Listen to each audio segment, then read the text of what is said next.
How Montana law enforcement is helping people prepare for mass shooters in the wake of Florida's school shooting.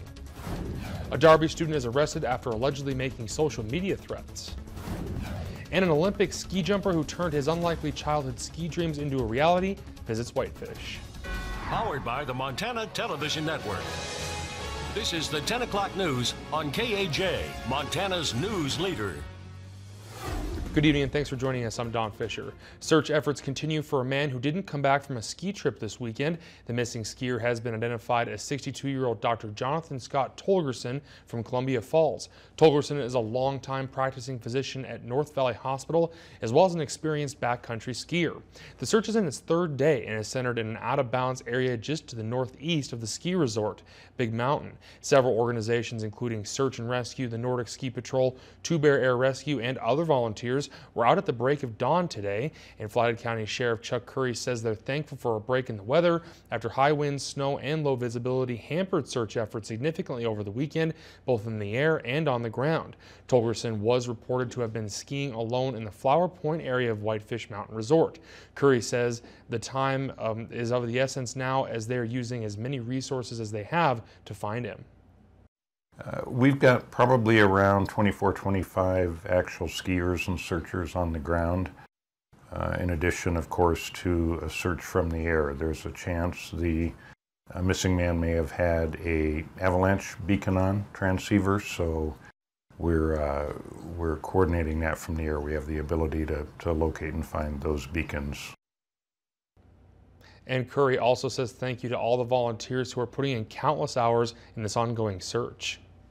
And speaking of what other bitter cold looks to continue, but it should be a drier week for northwestern Montana. For a look at what you can expect, let's toss it over to meteorologist Russ Thomas, who has a look at our first forecast. Russ? Yeah, that's right, Don. We've just really kind of now hit that point where we're getting closer to midnight, and those temperatures, those numbers are already dropping off so fast where the sky is clear. That does include Kalispell. We're sitting at 8 below zero right now. That's not the wind chill. That is the actual air temperature. 4 below in Polson. Areas that are hanging on to the cloud cover, at least for the time being, like Missoula, sitting at 7, 2 below in Sealy.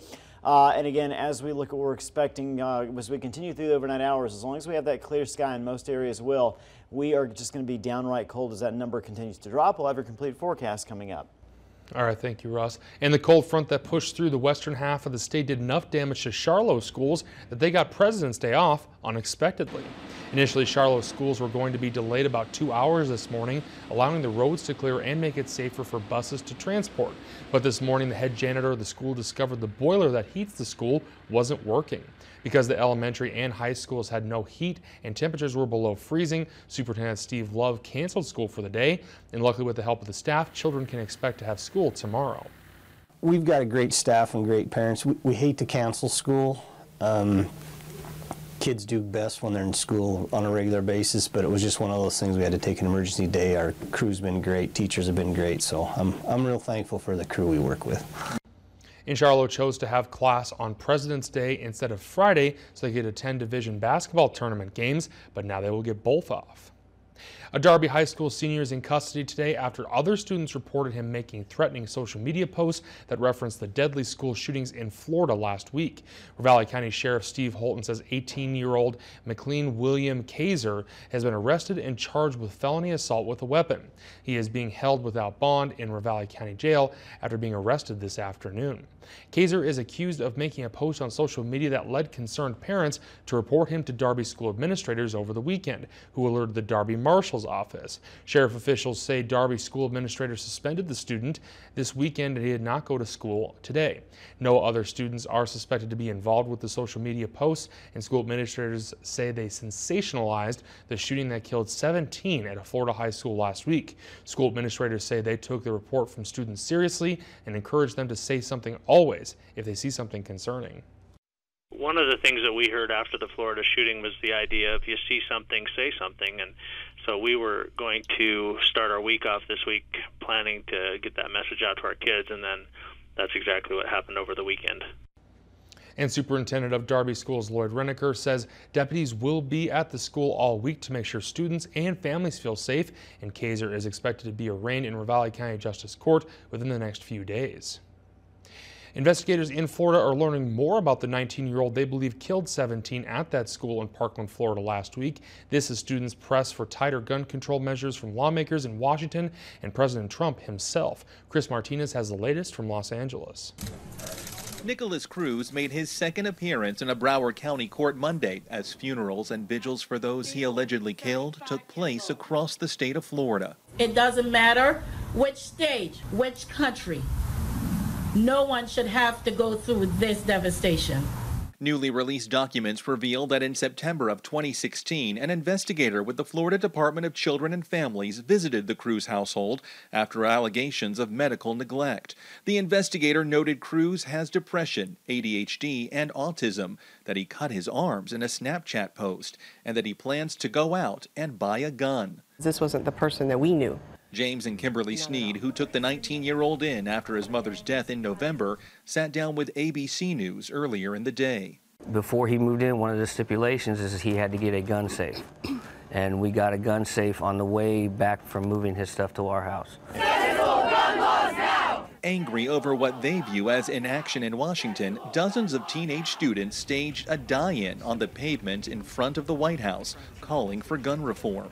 Neither of us believe that this comes down to politics. It comes down to children in classrooms who are being shot. The White House says President Trump is open to the possibility of supporting bipartisan legislation to strengthen the federal background check system.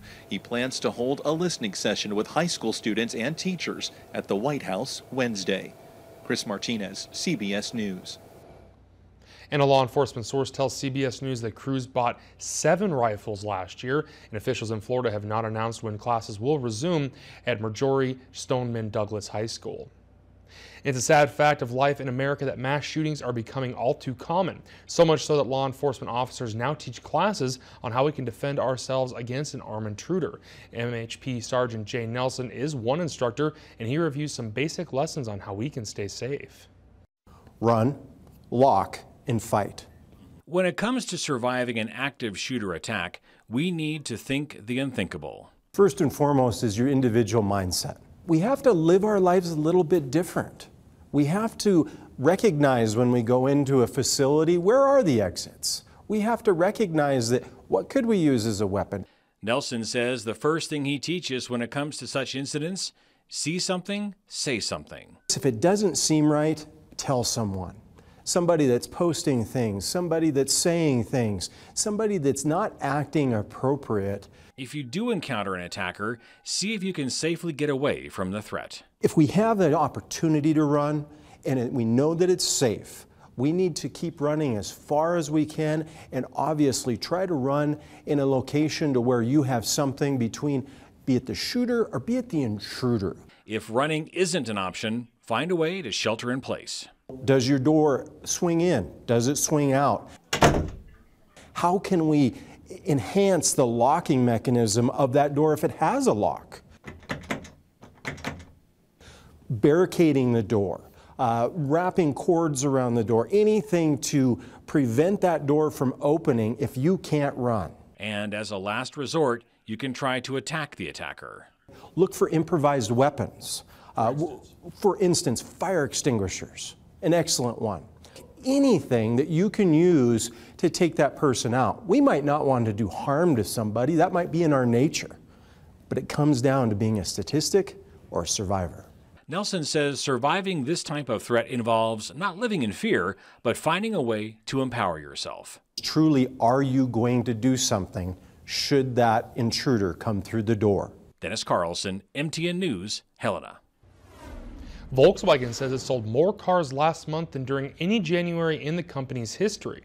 The car maker cites gains in Brazil, Russia, and China as part of the reason for the strong showing, as VW sold almost 900,000 vehicles worldwide.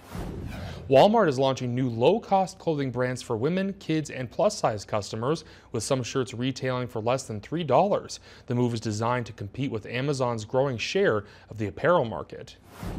And consumers get a first look at what may be on their holiday shopping list this year. The American International Toy Fair kicks off this weekend in New York City. Among the most anticipated new releases, Fingerlings Hugs and a scratch and sniff game with foul odors. And coming up, Russ is back with a cold but mostly dry forecast for the week. And the Blackfeet Tribal Business Council has declared a state of emergency for the Blackfeet tribe due to February's snow. Stay with us.